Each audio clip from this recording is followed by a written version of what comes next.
for me, one of the biggest lies that I grew up um, learning was that breakfast was the most important meal of the day. And now I intermittent fast till, like 2 p.m., sometimes 1 p.m. in the afternoon. Um, but the way that I lost 180 pounds initially was through the keto diet. And I was in ketosis for 2 years. And so now Congratulations. Hey, thank you. But I was a strongman competitor. I was flipping telephone poles, lifting cars, and that was cool in my 20s. But now in my 40s, it's not, people don't care. People are just like, you're just a load, that's eating a lot. So I, I really wanted to take my health into my own hands. And so I would ask you, Ford, what is one of the biggest lies that you've seen or you've heard throughout the years in your quest for this prevention? Well, given the conversation that we've already had, there's a whole bunch of lies. For example, stress tests will predict heart attacks. For example, stents will prevent heart attacks. Both of those are lies. Sometimes they're a lie implies something that was told on purpose.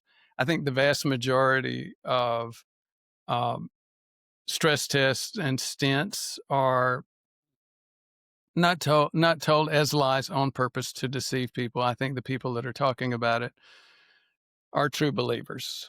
Um, the maybe the lie that you one of the lies that you might be referring to is that um, Tony the Tiger or Cheerios is the great way to start your day.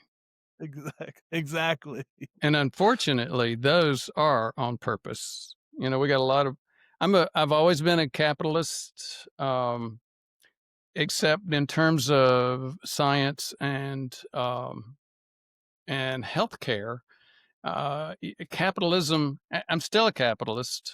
I think I always will be. But capitalism sets us up in a place where we have to manage some things. The folks that own Tony the Tiger and Cheerios make money by getting people to eat cereal for breakfast, eat major doses of very glycemic carbs. Glycemic meaning um, carbs that will raise your blood sugar. There are some carbs that don't.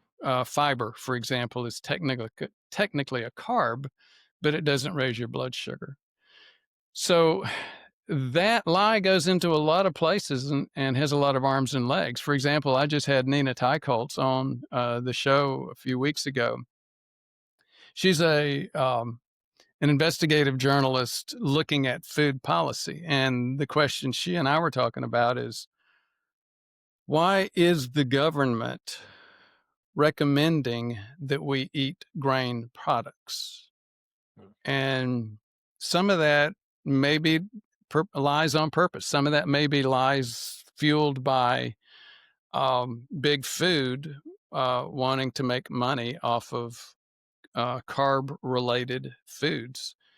Um, and you say, well, I'll just leave it at that. If you want to go further, we can.